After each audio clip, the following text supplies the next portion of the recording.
Hello, Matthew, and anyone else that's listening.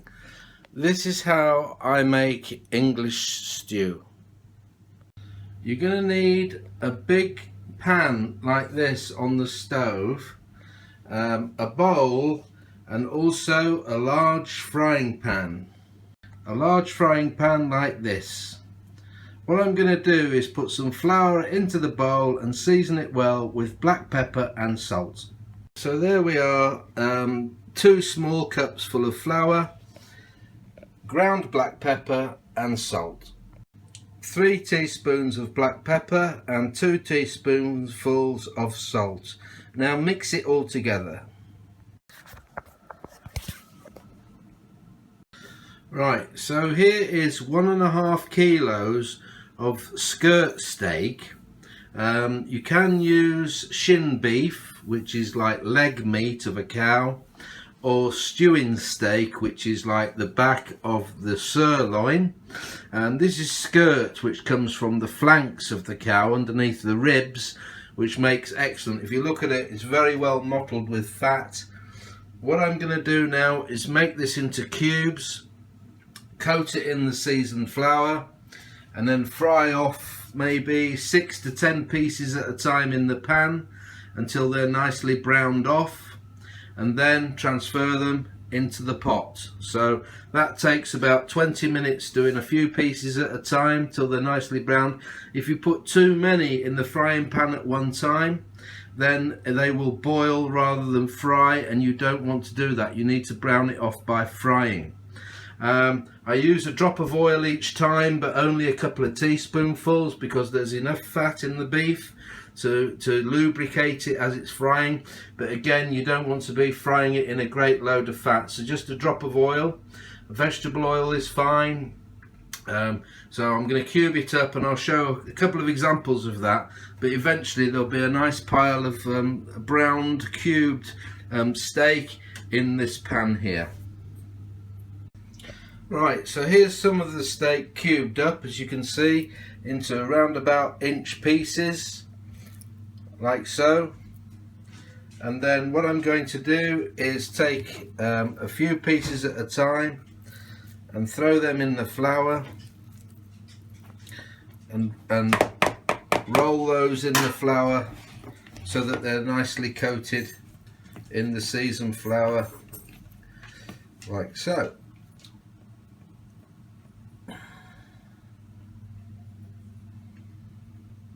Are you filming? Right, what you do is take a few pieces at a time into the pan, not too many.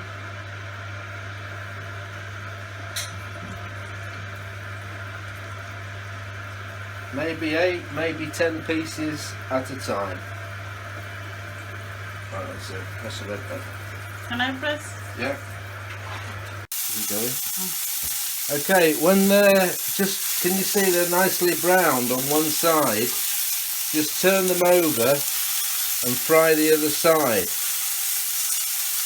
on a medium heat. Look, but it's quite hot, so they're frying all the time. What you don't want them to do is to start boiling, so they need to fry until they're nicely brown, and then just dump them into the pan.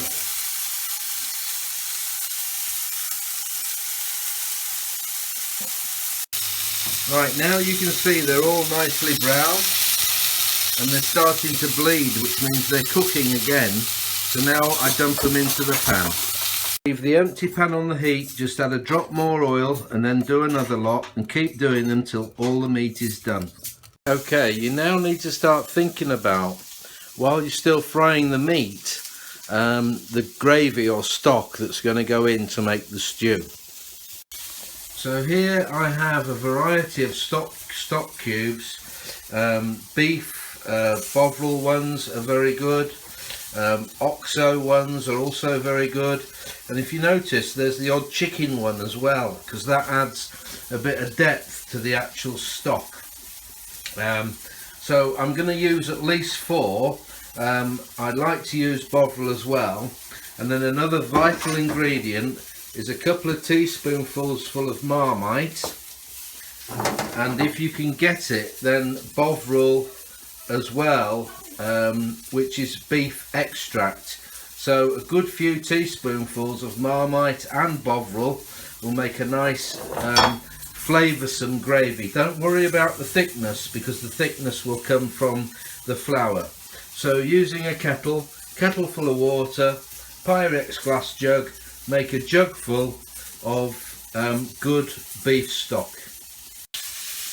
Another good tip is just to put a squeeze of tomato ketchup into your stock, and I tend to make it half at a time and then get so it all melts, and then mix it with the rest of the boiling water. So just put a squeeze of tomato ketchup in it as well, it adds to the flavour. Okay, this is the last few pieces of meat now. It's taken about 20 minutes to get this far. As you can see in the pan, there is a lot of the meat all browned off in there. So this is the last batch, so I'll show you what happens next. Okay, it's important to stress that I've not cleaned the pan out at all between each batch of meat that I've done. The flour tends to stick to the meat and absorb all the juices which are going into the stock pan. Now on the last batch you want a kettle of boiling water ready, and a drop of cheap Spanish wine, or any wine, any scrap wine, doesn't matter what it is, ready to clean the pan. The French call it deglassing the pan, but basically it cleans up the pan and puts all the juices from the meat into the stock, so we don't lose anything at all in terms of flavour. Right, so I'm just going to put the last few bits of meat into the pan. So the pan is actually smoking hot now, and then just giving a drop of wine. Watch what happens.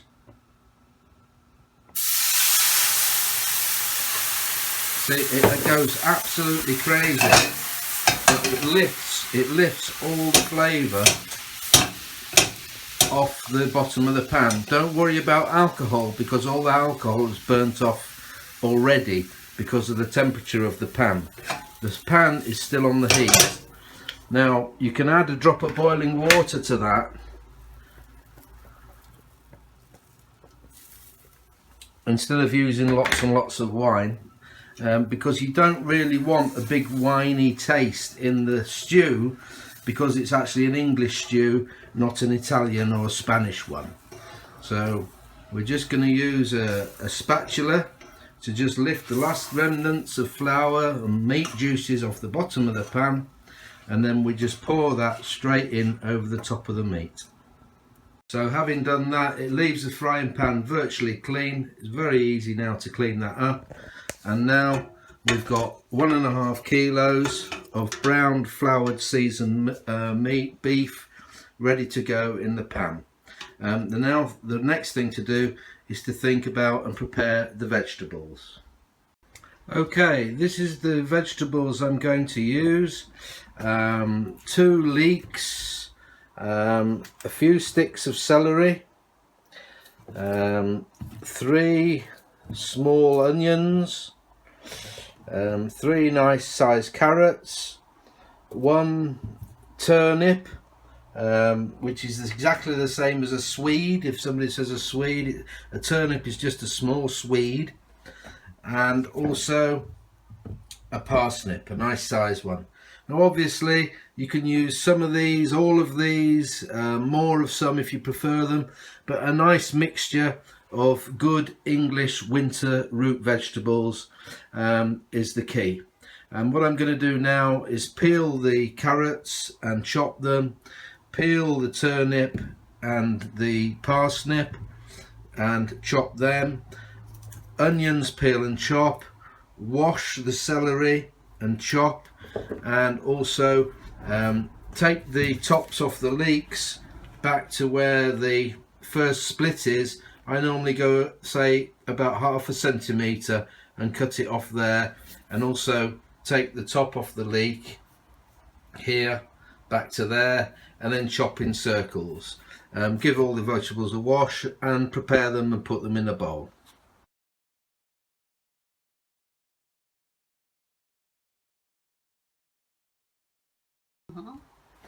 Are you filming it? Okay, so basically here are the vegetables.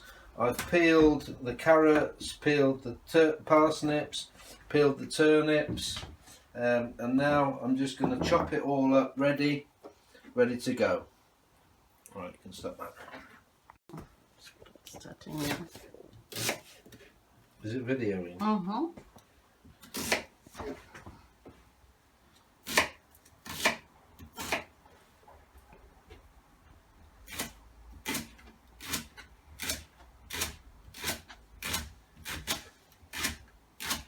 Can you talk? No, just leave it, that's it. You can stop it now, babe. Then don't talk through it and say, can you talk and is it filming and all that bollocks. Just turn it on and show a bit of this, show a bit of that. Is it filming?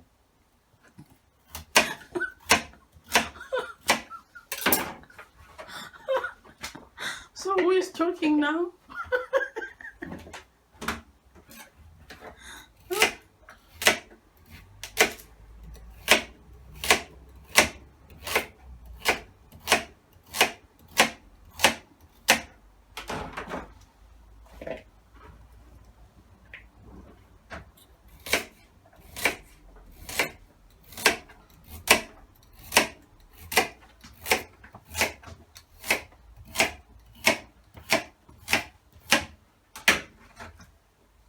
So nice chunky pieces.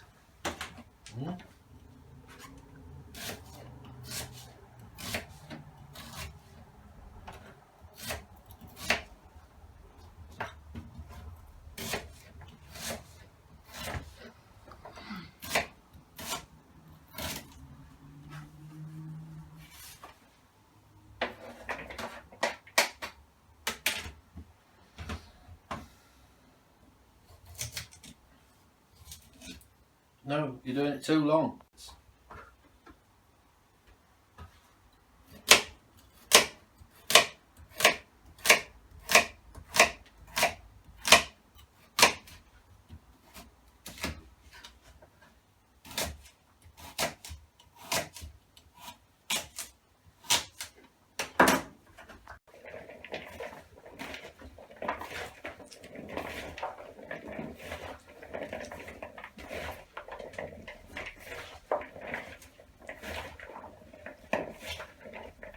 Are you filming it now? Right, you should wind up with a nice mixture of vegetables, a nice big bowl full like this. You can see they're chopped roughly, but nice big pieces, so that they're not going to just completely make gravy, because a lot of it will break down to make a gravy. This is a bouquet garni, which is like a tea bag full of herbs. One of these is sufficient to flavour the stew, and what you do is let it boil away with the stew for all the time it's cooking, and then at the end just discard it like an old tea bag, and that way you'll be able to get the flavour of the herbs in without having all different bits floating around in the gravy. So what we do is put that in with the meat. The next thing we do is put all the veg in there.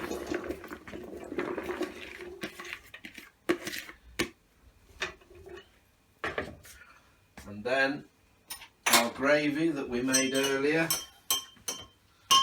which should be nice and dark brown with all the stock cubes and so on in it, that just pours straight on top of the lot. Now you're going to need some extra water, and if you've got anything left in the bottom of the jug like that, use a drop of boiling water to get that up and into the sauce. And then we're going to put that on the heat, not too high, and bring that to the boil.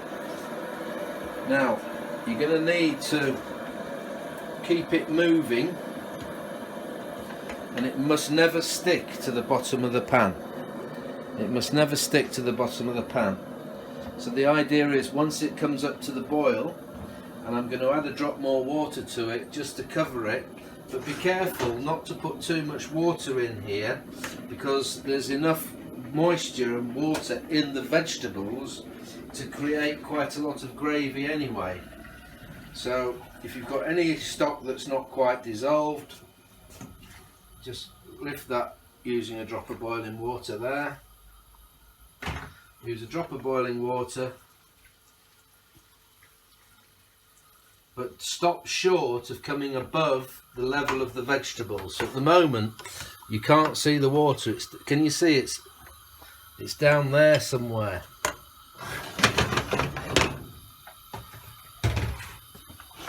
Like the water is, look, to there. Can you see it? So it's not quite to the level of the veg, and that's just about right, is that? And you'll find that as it cooks, it will all sink into the liquid as the veg itself gives off its own liquid. So now give it a stir up. The smell is already making me starving hungry. You won't believe what it's going to be like in 2 hours time. So now what we're going to do is bring this up to the boil and then cover the pan with a lid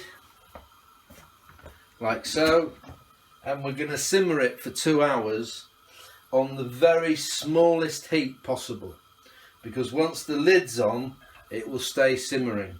What you mustn't do is boil it and burn it and catch it at the bottom of the pan, because that will ruin the flavour.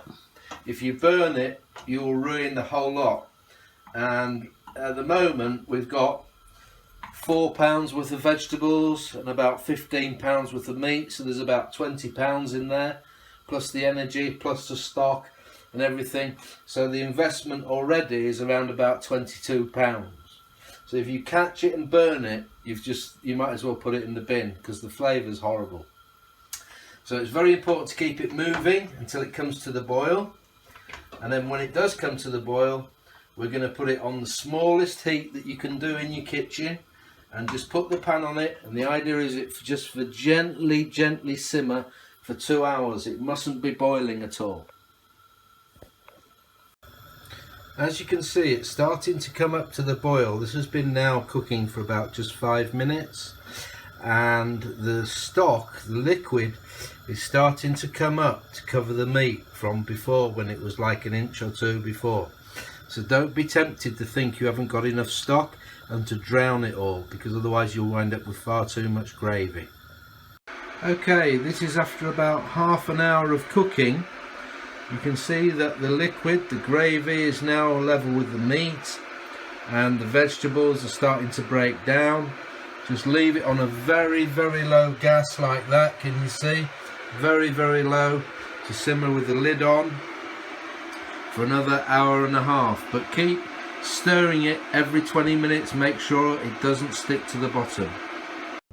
So after 2 hours cooking, it should look just like this. Finished. You can now put dumplings, but serve with potatoes in their jackets, or boiled potatoes or mash, and peas. No drink. Here we have the final stew, served with peas and baked potatoes. Enjoy.